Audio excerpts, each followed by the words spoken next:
अस्सलाम वालेकुम स्टूडेंट्स।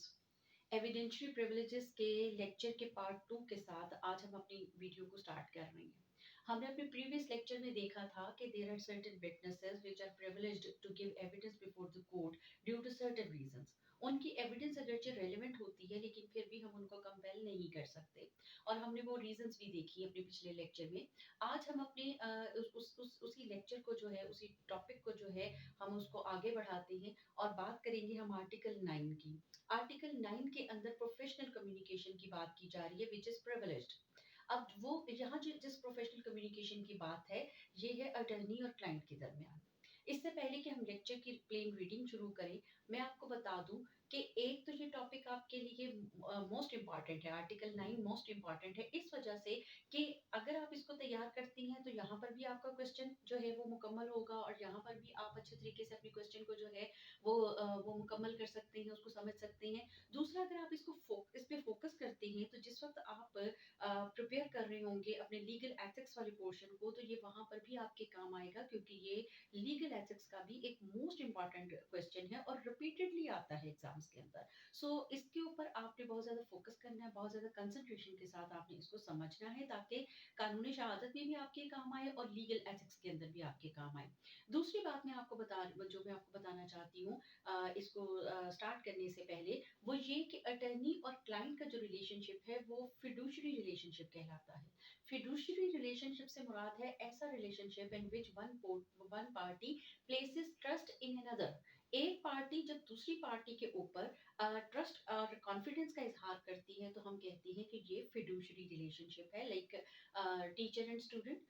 या फिर जैसे एक टीचर जो है वो अपने स्टूडेंट को जब बताता है, पढ़ाता है, कहते हैं कि जी ये आपके सिलेबस का हिस्सा है, तो आप में से कितने स्टूडेंट्स हैं जो यूनिवर्सिटी की वेबसाइट पे जाके चेक करें कि जो टीचर ने पढ़ाया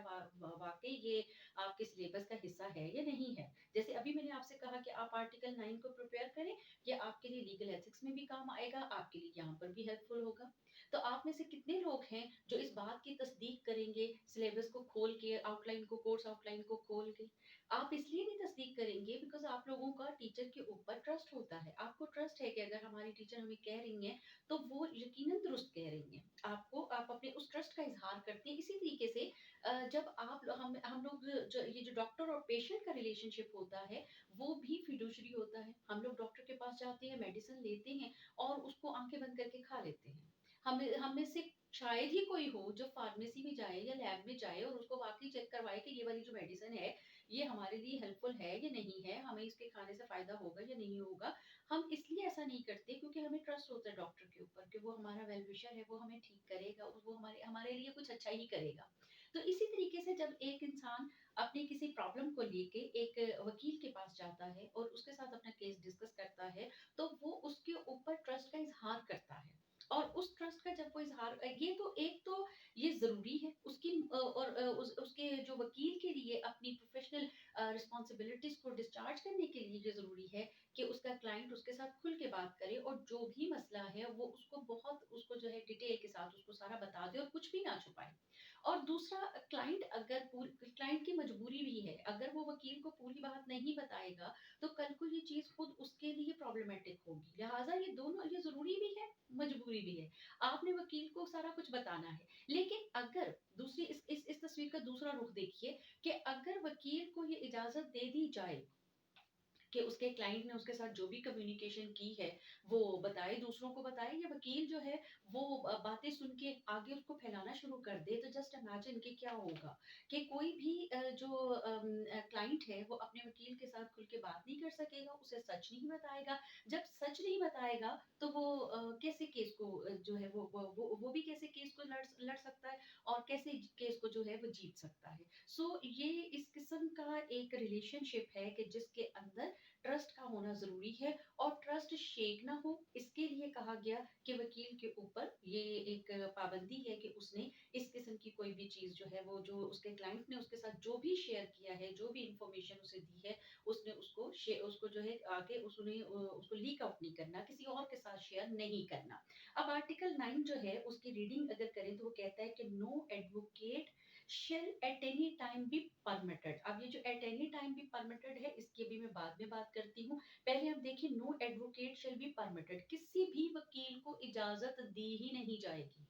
यानी मजबूर करना तो बात की बात रही, वो खुद भी बताना चाहे, आप इजाज़त नहीं देंगे। किस चीज़ की? कि to disclose any communication made to him in the courts and for the purpose of his employment as such advocate, कि वो कोई ऐसी कम्युनिकेशन जो है, वो बताए, जो उसकी जिस वक़्त उसने उसके क्लाइंट ने उसको अपॉइंट किया एज़ अटॉर्नी, तो उसने उसके साथ जो भी कम्युनिकेशन की, उससे उसे नहीं उसको परमिट नहीं किया जाएगा कि वो उस इंफॉर्मेशन को लीक आउट करे या उसको डिस्क्लोज करे। इस आर्टिकल के अंदर 3 चीज़ों को प्रिविलेज किया गया है। क्लाइंट ने अटॉर्नी को जो इंफॉर्मेशन दी, जो कम्युनिकेशन यानी जो वर्बल उनकी बातचीत हुई है। एक तो अटॉर्नी के ऊपर ये जो है वो रिस्पॉन्सिबिलिटी है कि उसने उसको सीक्रेट रखना है, कम्युनिकेशन को सीक्रेट रखना है। दूसरा, इस आर्टिकल के अंदर कहा गया कि कोई भी डॉक्यूमेंट जो उसके क्लाइंट ने उसके साथ शेयर की, उसको दिखाई, या जो in the course of his employment वो जो जिस डॉक्यूमेंट से वो फेमिलियर हो गया या अक्वाइंटेड हो गया, मतलब वाकफियत उसकी उस डॉक्यूमेंट से हो गई, उसने उस डॉक्यूमेंट को भी लीक आउट नहीं करना, उसके कंटेंट्स जो हैं वो लीक आउट नहीं करने हैं। और तीसरा जो है, उस पे ऊपर पाबंदी ये है कि जो एडवाइस उसने दी है अपने क्लाइंट को, उसने वो भी लीक आउट नहीं करनी है। यानी 3 किस्म की बातें आ गई। कम्युनिकेशन जो उसके और उसके क्लाइंट के दरमियान हुई, वो लीक आउट नहीं की जाएगी। सेकेंडली, डॉक्यूमेंट्स जो उसके क्लाइंट ने उसके साथ शेयर की, वो उनको जो है वो उनको लीक आउट नहीं करेगा, डिस्क्लोज नहीं करेगा। और थर्डली, जो एडवाइस उसने अपने क्लाइंट को दी है, वो उस एडवाइस को भी लीक आउट नहीं करेगा। ये 3 तरह की हो गई। और ये जो इसके साथ जो अभी अब मैं आती हूँ उस चीज़ की तरफ जो मैंने अभी आपसे कहा था, कि इसको अभी इग्नोर करते हैं, कि no advocate shall at any time be permitted. ये जो कहा गया ना, किसी भी टाइम पर उसको इजाज़त नहीं दी जाएगी। अब मैं इसकी तरफ आती हूँ। एट एनी टाइम का मतलब ये है कि जिस वक़्त उसने उसको हायर किया एज़ एडवोकेट, उस वक़्त भी जब तक उसका केस चल रहा है, एक तो वकील ने उस जब तक केस चल रहा है, तब तक इन तमाम चीज़ों को सीक्रेट रखना है। और फिर इसका ये मतलब नहीं है कि जब केस खत्म हो गया, चाहे वो जीता या वो हारा, तो अब वो अपने क्लाइंट की जो सीक्रेट बातें हैं, वो इनको लीक आउट करना शुरू कर दे। लॉ कहता है नहीं, एट एनी टाइम आपको इजाज़त नहीं दी जाएगी। आइदर वो केस जो है वो चल रहा है, या फिर वो case has come to an end, अगर वो खत्म भी हो गया है, तब भी आपको इजाज़त नहीं दी जाएगी। यानी वंस वंस आपने किसी को यू हायर्ड सम एडवोकेट, तो आपने उसको जब सारा कुछ बताया, तो आपका एडवोकेट उस वक़्त भी इन बातों को सीक्रेट रखेगा, जिस वक़्त वो आपका एडवोकेट है और आपका केस वो लड़ रहा है। और दूसरा, जिस उस वक़्त भी वो सीक्रेट रखेगा, जिस वक़्त आपका केस जो है वो अपने इख्तिताम को पहुँच गया, चाहे उसका रिज़ल्ट कुछ भी निकला, आपके फ़ेवर में निकला या आपके अगेंस्ट निकला, उस सूरत में भी वकील ने आपकी ऐसी इन्फॉर्मेशन को सीक्रेट ही रखना है, इसको लीक आउट नहीं करना है। फिर यहाँ पर जो एक चीज़ मैंने अभी जो है वो उसको अभी मैंने आपके साथ नहीं किया था, वो भी मैंने ओमिट की थी वो जानबूझ के, कि unless with his clients express consent. ये अल्फाज जो हैं ये शुरू में आए हैं, unless with his clients express consent, उसको इजाजत नहीं दी जाएगी कि वो ऐसी कोई बात बताए, या ऐसी कोई एडवाइस या कोई कम्युनिकेशन जो है उसको कोर्ट के अंदर जो है वो शेयर करे या उसको लीक आउट करे। हाँ, अगर उसका क्लाइंट इस पर कंसेंट दे देता है कि हाँ, मेरे वकील से पूछ लियो, मैं इजाजत देता हूँ अपने वकील को वो बता दे, तो फिर वो बता सकता है। लेकिन यहाँ जो कंसेंट है, वो भी कहा गया express consent. Express consent, implied consent की यहाँ बात नहीं हो रही। यानी क्लाइंट अगर बिल्कुल खुल के कहता है, लिख कर कहता है, रिटन फॉर्म में कहता है कि हाँ, मेरी तरफ से इजाजत है कि मेरा एडवोकेट जो है वो कोई भी कम्युनिकेशन इस किस्म की जो मेरे और उसके दरमियान हुई थी, वो उसको लीक आउट कर दे, तो फिर करेगा वकील, फिर वो उसको उसको इजाजत दी जा सकती है कि वो बता दे कि क्या उसके साथ उसकी कम्युनिकेशन हुई विद हिज क्लाइंट। लेकिन अगर वो इम्प्लाइडली कहता है, या भी मतलब कोई उसमें किसी किस्म का कोई इबाहम पाया जाता है, तो फिर उसको नहीं, कंसेंट बड़ी क्लियर होनी चाहिए, क्रिस्टल क्लियर होनी चाहिए, एक्सप्रेस होनी चाहिए। अच्छा, उसके बाद कहा गया, इसके जो है इसमें प्रोविज़ो भी दिया गया है। उसमें कहा गया कि मंदरजा ज़ैल 2 किस्म की सिचुएशंस ऐसी हैं, जहाँ पर इस प्रिविलेज का इत्तलाक नहीं होगा। यानी नॉर्मल सिचुएशन क्या होगी, एक जनरल रूल या क्या होगा कि अटॉर्नी जो है वो अपने क्लाइंट की सारी कम्युनिकेशन को, एडवाइस को, डॉक्यूमेंट्स को वो सीक्रेट रखेगा। वो प्रिविलेज्ड हैं, उनको वो लीक आउट नहीं करेगा। लेकिन अगर वो उस ऐसी कम्युनिकेशन उसके साथ उसका क्लाइंट करता है जो in furtherance of some illegal purpose है, वो किसी इल्लीगल पर्पस को हासिल करने के लिए उसके, यानी हम दूसरे लफ्जों में यूं यूं कह सकते हैं कि अगर क्लाइंट अपनी कुछ ऐसे इरादे जाहिर करता है कि वो कोई गलत काम करने जा रहा है, तो इस किस्म की जो बात है, जब वो कोई गैर कानूनी काम करने के लिए अपने इरादे का इज़हार करे, तो फिर एडवोकेट के ऊपर कोई पाबंदी नहीं है। फिर वो इस किस्म की बात जो है वो बल्कि फिर वो पाबंद हो जाएगा कि ऐसी कम्युनिकेशन, ऐसी बात कोर्ट के नोटिस में लाए। क्योंकि वो तो लीगल पर्पसेज़ के लिए उसका केस लड़ रहा है। इल्लीगल पर्पसेज़ के लिए अगर उसका क्लाइंट जो है वो कोई काम करना चाहता है, तो गलत काम का, गैर कानूनी काम का साथ देकर, जो कि ये अपने ओहदे के साथ गद्दारी होगी, सो इस किस्म की हरकत उसने नहीं करनी है। फिर उसकी ड्यूटी बन जाएगी कि वो कोर्ट के नोटिस में लाए। जैसे अगर एक क्लाइंट अपने वकील के पास जाके कहता है कि ये एक फेक डॉक्यूमेंट है और इसकी मदद से मैंने जो है ना प्रॉपर्टी रिजर्व करनी है मिस्टर ए की, उसकी प्रॉपर्टी के ऊपर मैंने कब्जा करना है नाजायज तौर पर, गासबाना तौर पर। तो जैसे ही वकील को अपने क्लाइंट के इस किस्म की इरादे का पता चलता है, तो ये उसका फर्ज है कि वो कोर्ट के नोटिस में लाए कि मेरा जो क्लाइंट है वो इस किस्म के काम करने का इरादा रखता है। इसी तरीके से इसकी जो सेकंड इसकी क्लॉज है, बी क्लॉज है, उसके अंदर भी कहा गया एक और चीज, उसमें सर्कमस्टांसेस उसमें बताए गए कि फर्ज करें कि क्लाइंट जिस वक्त आया वकील के पास, उस वक्त तो वो बिल्कुल उसको उसने एक बिल्कुल इस तरह से स्टोरी सुनाई जैसे वो बिल्कुल सच है, और क्लाइंट ने भी उसकी सॉरी अटर्नी ने भी उसकी बात जो है वो बिल्कुल सच मान ली। लेकिन कुछ अरसे के बाद ड्यूरिंग हिज एम्प्लॉयमेंट, वो अटर्नी को ये पता चलता है कि मेरे क्लाइंट ने कहीं कोई रिकॉर्ड टेम्पर किया है या कहीं पर उसने कोई इल्लीगल काम किया है। तो इस किस्म की सिचुएशन में भी अटर्नी का ये फर्ज बनता है कि वो क्लाइंट के इस किस्म के गलत गलत काम से कोर्ट को इन्फॉर्म करे। अदरवाइज जो नॉर्मल रूटीन में जो भी कम्युनिकेशन होगी, जो भी एडवाइस होगी, जो भी डॉक्यूमेंट उसकी नॉलेज में आएगी, उसने उसके कंटेंट्स को, उसकी उसके उसको उसके सारी उसकी जो उसकी नेचर है, उसको उसने लीक आउट नहीं करना। अच्छा, ये तो आर्टिकल 10(9) के अंदर तो कहा गया कि ये सिर्फ जो है एडवोकेट के ऊपर ये पाबंदी है, और ये कम्युनिकेशन जो है ये इसमें प्रिविलेज्ड कम्युनिकेशन के हवाले से एडवोकेट का जिक्र किया गया। लेकिन आर्टिकल 10 के अंदर हम देखते हैं कि इसी प्रिविलेज को एक्सटेंड कर दिया गया। यहाँ पर कहा गया कि ये जो क्लाइंट की जो सारी कम्युनिकेशन, जो डॉक्यूमेंटेशन है, इसको सीक्रेट रखना सिर्फ एडवोकेट ही की जिम्मेदारी नहीं है, बल्कि एडवोकेट के ऑफिस में जो क्लर्क्स काम करते हैं, जो इंटरप्रेटर्स काम करते हैं, इंटरप्रेटर कहते हैं मुतरजम को, जो मुख्तलिफ डॉक्यूमेंट्स को का तर्जुमा करते हैं, या कोई भी जो उसके सर्वेंट्स हैं, कोई कंपोजर है, जो है वो कंप्यूटर ऑपरेटर है, या कोई भी सर्वेंट है जो उसके काम करता है, और वो इस दौरान जिस वक्त कम्युनिकेशन दोनों के दरमियान हो रही है वो मौके पर मौजूद है, या किसी तरीके से उसको कोई कम्युनिकेशन इस हवाले से पता चलती है, तो उसके ऊपर भी रिस्पॉन्सिबिलिटी है। हम उसको भी इजाजत नहीं देंगे कि वो इस किस्म की कम्युनिकेशन लीक आउट करे। यानी किसी वकील के क्लर्क से भी ये नहीं पूछा जा सकता कि आपके वकील ने फलां क्लाइंट को क्या मशवरा दिया था, या आपने फलां डॉक्यूमेंट जो है उसको ट्रांसलेट किया था, तो उस डॉक्यूमेंट के अंदर क्या था, उससे भी इस किस्म की क्वेश्चनिंग नहीं की जा सकती। और ये जो प्रिविलेज दिया गया है, ये जो प्रोफेशनल कम्युनिकेशन को प्रोटेक्शन दी गई है, ये सिर्फ इसलिए है कि एक क्लाइंट जो है वो अपने अपने एडवोकेट के ऊपर वो ट्रस्ट का इजहार करे, और पूरे जो है वो इत्मीनान के साथ उसके साथ सारी कम्युनिकेशन करे, ताकि इंसाफ के तकाजे भी पूरे हों, और फिर जो है दोनों उसके ऊपर किसी किस्म का प्रेशर भी ना हो कि अगर मैंने आज कुछ बात कही तो कल को वो जो है पब्लिक हो जाएगी, लोगों को जो है वो पता चल जाएगी। तो वो इस रिश्ते के अंदर एक खुलूस होना चाहिए, जो एक कॉन्फिडेंस होना चाहिए, ये उसकी डिमांड है कि इस किस्म का जो प्रिविलेज है वो इस कम्युनिकेशन को दिया जाए। अच्छा, फिर आर्टिकल 11 के अंदर हमें एक और सिचुएशन नजर आती है। ये दूसरे लफ्जों में अगर हम कहें तो आर्टिकल 11 में जो आर्टिकल 9 के अंदर प्रिविलेज दिया गया है उसको मज़ीद एक्सपेंड कर दिया गया। उसमें कहा गया है कि अगर एक पार्टी किसी स्टेज पर वॉलंटरली या कोर्ट के कहने से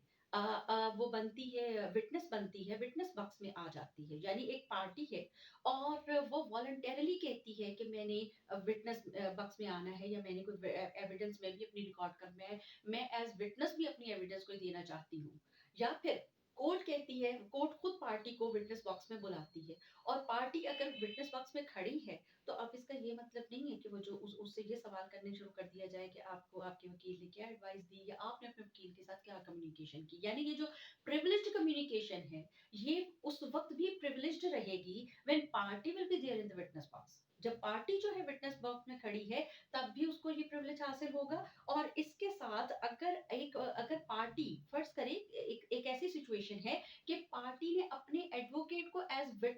विटनेस बॉक्स में खड़ा कर दिया है, तो अगर पार्टी अपने विटनेस को विटनेस बॉक्स में लेकर आती है तो उस वक्त भी आप विटनेस से जो भी रेलेवेंट मैटर है उसके बारे में तो पूछेंगे, लेकिन इस किस्म की प्रोफेशनल कम्युनिकेशन के बारे में नहीं उससे सवाल करेंगे। और ये जो कम्युनिकेशन है ये तब भी प्रिविलेज्ड ही रहेगी। हाँ, लेकिन एक सिचुएशन फिर इसमें बताई गई है कि अगर एक पार्टी अपने एडवोकेट को एज विटनेस बॉक्स में लेकर आती है और फिर वो उससे खुद ऐसे क्वेश्चंस पूछती है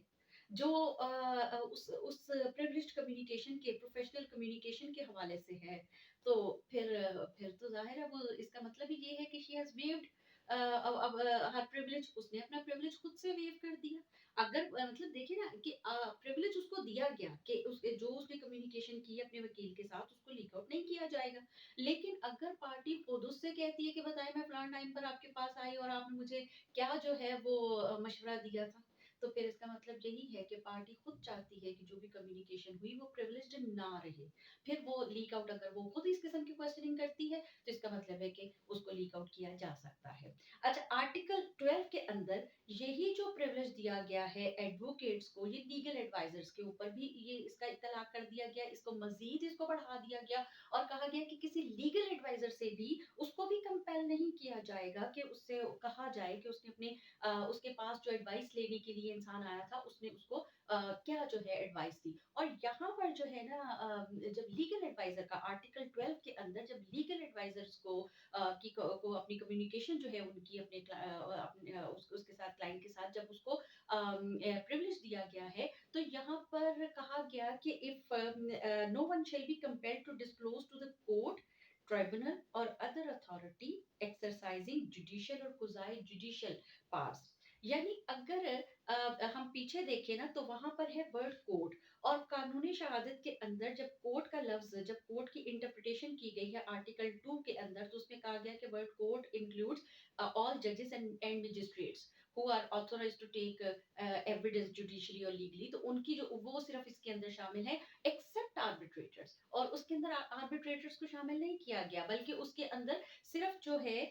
जजेस को और मजिस्ट्रेट्स को शामिल किया गया जो कानूनी तौर पर एविडेंस लेने का अख्तियार रखते हैं। उसमें जो मजिस्ट्रेट्स जो हैं, सॉरी जो आर्बिट्रेटर्स हैं, वो चूंकि कुजाई जुडिशल में आते हैं, सो आर्बिट्रेटर्स को उसमें शामिल नहीं किया गया। आर्टिकल 2 में आप देखिए ना कोर्ट की डेफिनेशन में लिखा गया legally authorised to take evidence, all जजेस and magistrates legally authorised to take evidence, वो कोर्ट है। लेकिन यहाँ पर जो है वो कुजाई जुडिशल अथॉरिटी जब कहा गया, तो मतलब ये कि अगर एक legal adviser is produced before an arbitrator even, तो ये जो प्रिविलेज है ये उस वक्त भी हासिल होगा। आप इस बात को ज़रा फ़ॉलो कीजिए कि कानूनी शहादत कोर्ट के लफ्ज़ के अंदर आर्बिट्रेटर को शामिल नहीं करता, लेकिन आर्टिकल 12 के अंदर कुज़ाई जुडिशियल फोरम कहकर, कुज़ाई जुडिशियल अथॉरिटी कह के आर्बिट्रेटर्स को भी इसमें शामिल कर दिया गया। मतलब आप आर्बिट्रेटर के सामने अगर एक लीगल एडवाइज़र की हैसियत से आप हाज़िर हैं, तो आपको उस वक़्त भी कंपेल नहीं किया जा सकता कि आप बताएँ आपने क्लाइंट को क्या एडवाइस किया था। अच्छा, इसी तरीके से आर्टिकल 13 के अंदर भी एक प्रिविलेज दिया गया है। आर्टिकल 13 कहता है कि no witness who is not a party to a suit. एक ऐसे विटनेस की बात हो रही है who is not a party to a suit, जो पार्टी नहीं है, यानी एक विटनेस ऐसा है, कोर्ट में वो एविडेंस सिर्फ देने के लिए एक पार्टी की तरफ से आया, खुद वो पार्टी नहीं है, shall be compelled to produce his title deeds to any property और एनी डॉक्यूमेंट एटसेट्रा। मैं अभी आपको बताती हूँ। ये शुरू के अल्फाज मैंने इसलिए पढ़े कि इनका पढ़ना ज़रूरी था और इनसे जो है वो आपको ज़रा बात समझने में आसानी रहेगी। अच्छा, किसी भी विटनेस को जो कि पार्टी नहीं है उसको कंपेल नहीं किया जाएगा कि वो कोर्ट के अंदर ऐसी टाइटल डीड्स या ऐसी डॉक्यूमेंट्स जो हैं जो उसकी प्रॉपर्टी के हवाले से हैं उनको वो प्रोड्यूस करे। चाहे वो उसकी एज एज प्लेजी या एज मॉर्गेजी उसका रिश्ता किसी प्रॉपर्टी के साथ वो साबित करती हैं या प्रॉपर्टी के साथ उसकी ओनरशिप साबित करती हैं, यानी अपनी टाइटल डीड्स उसको कंपेल नहीं किया जा सकता कि वो कोर्ट के अंदर वो पेश करे। हाँ, अगर वो पार्टी है, वो विटनेस है और पार्टी भी है, तब बात और है, तब उससे ज़रूरत पड़ने पर उसकी टाइटल डीड्स माँगी जा सकती हैं। लेकिन अगर वो सिर्फ विटनेस है, वो पार्टी टू सूट नहीं है और उसको वो सिर्फ एविडेंस देने के लिए आया है, तो आप उससे ये नहीं कह सकते कि आप अपनी प्रॉपर्टी की टाइटल डीड्स जो हैं, जो आपकी किसी भी हैसियत से किसी प्रॉपर्टी के साथ आपका रिलेशनशिप ज़ाहिर करती हैं, आप उनको कोर्ट के अंदर प्रोड्यूस करें। लेकिन इसमें unless he has agreed in writing, अगर वो शख्स जो है, अगर वो विटनेस जो है, वो तहरीरी तौर पर राज़ी हो जाता है उस शख्स के साथ जो उन डॉक्यूमेंट जिसको वो जो उन डॉक्यूमेंट्स को प्रोड्यूस करवाने में इंटरेस्टेड है। ज़ाहिर है उसको अगर उन डॉक्यूमेंट्स की प्रोडक्शन से कोई बेनिफिट उसको मिलता नज़र आता है या उसका कोई इंटरेस्ट है उनको उनको प्रोड्यूस करवाने से और वो पहले ही विटनेस से बात कर लेता है कि भाई तुम्हें कंपेल तो नहीं किया जा सकता लेकिन तुम प्लीज़ ये पे प्रोड्यूस कर देना क्योंकि ये मेरे फ़ायदे में है। अगर विटनेस रिटन फॉर्म में उसको लिख के दे देता है कि मैं एग्री करता हूँ आपके साथ और मैं अपनी डॉक्यूमेंट्स जो है वो पेश कर दूंगा, मैं अपनी टाइटल डीड जो है वो जरूरत पड़ने पे कोर्ट में पेश कर दूंगा और फिर वो पेश कर देता है तो फिर लॉ कहता है कि हमें कोई एतराज नहीं है, ठीक है, फिर आप पेश करना चाहते हैं तो पेश कर दें। अगर वो तहरीरी तौर पर उसने लिख कर दे दिया है तब आप उससे कह सकते हैं कि आपने लिख कर दिया था लिहाजा आप डॉक्यूमेंट्स पेश करें। लेकिन वैसे अगर वो उसने लिख कर नहीं दिया हुआ, वो वैसे ही एविडेंस देने के लिए आया है, तो आप उसे कंपेल नहीं कर सकते कि वो अपनी टाइटल डीड्स वो केस के अंदर प्रोड्यूस करे। और इसी तरीके से आर्टिकल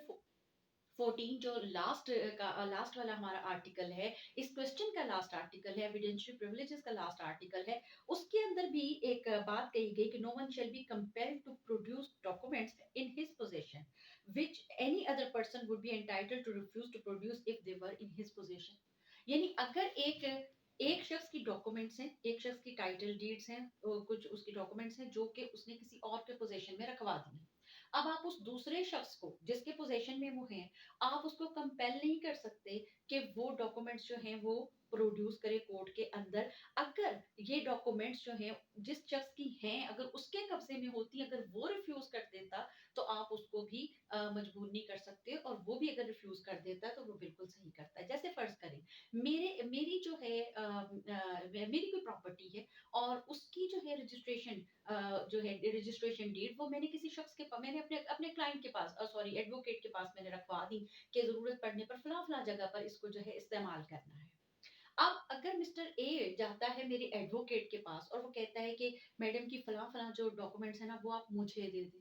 और मैंने जिस वक्त एडवोकेट के पास वो डॉक्यूमेंट्स रखवाई थी तो मैंने उससे कहा था कि बड़ी ये इंपॉर्टेंट है मेरे लिए, किसी के साथ इसको शेयर ना करना, ये मैंने आपके पास सिर्फ रखी हैं, आपने इनकी पूरी जो है हिफाजत करनी है, आपने मेरी ये डॉक्यूमेंट किसी और को नहीं देनी। तो जब मेरे पास अगर मेरे पास कोई आता मैंने उसको इनकार कर देना था, तो वो अगर मेरे क्लाइंट के मेरे एडवोकेट के पास है और उसको मैंने कहा हुआ है कि ये नहीं देनी किसी को और वो इनकार कर देता है तो वो बिल्कुल सही करता है, वो कर सकता है, उसका उसका ये फर्ज बनता है कि वो उसको उसकी जो प्रॉपर उसकी सिक्योरिटी है उसको इंश्योर करे और मेरी हिदायत के मुताबिक उस डॉक्यूमेंट को किसी और के साथ शेयर ना करे unless such last mentioned person consents to their production. अगर ये बात वाला जो शख्स है यानी अगर